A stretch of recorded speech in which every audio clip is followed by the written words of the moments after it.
book by David Epstein called Range.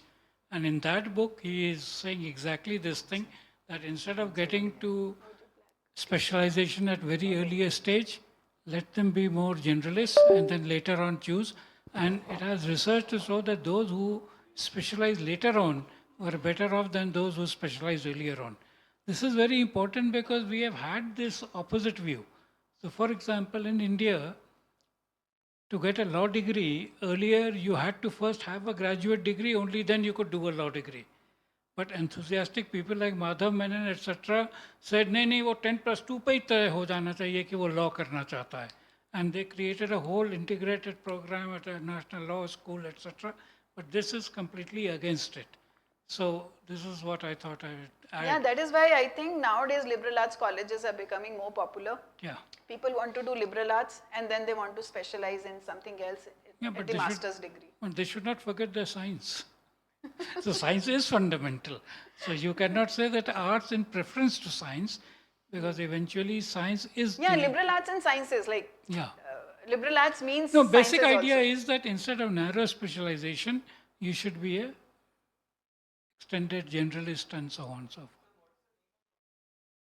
David Epstein, and the name of the book is Range, R-A-N-G-E.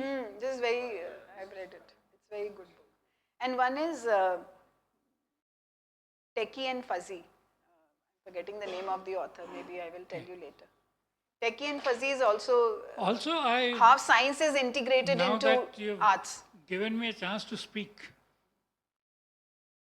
How many of you have actually got a psychological test done for yourself or for your children? And you know, I am the one who got it done in December 1957.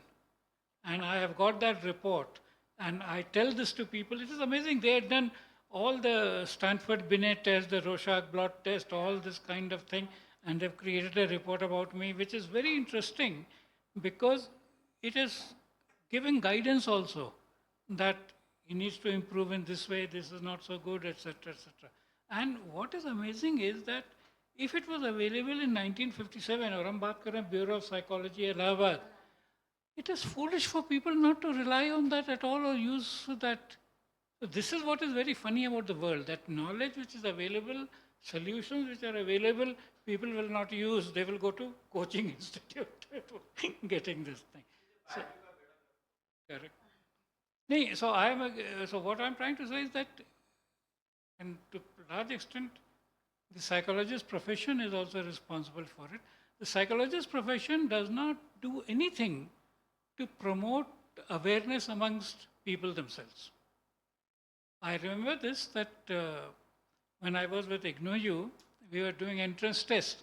And I said, yeah, entrance test, physics, chemistry ka kyun karu? I should have an aptitude entrance test. So I called up somebody called Manasalay. उनके यहाँ test होता था. अरे उन्होंने मुझको डांट दिया, कहा आप साइकोलॉजिस्ट नहीं है, हम आपको नहीं देंगे.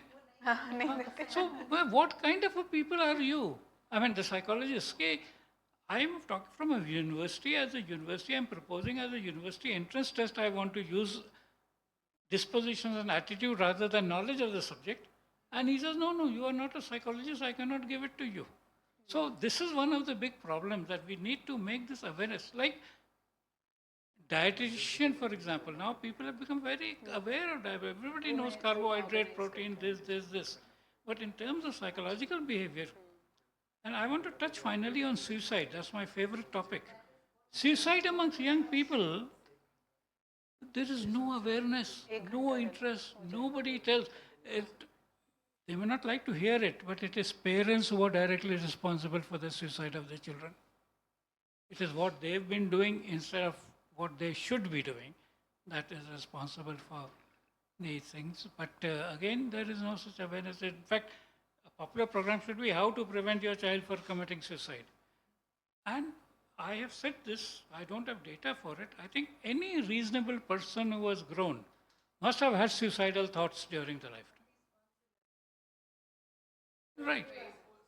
And so why don't we tell? And I have a very good example on this thing. So Bertrand Russell, in his autobiography, has written that when he was about 10, 12 years of age, he was totally disillusioned with the world. There was nothing interesting happening.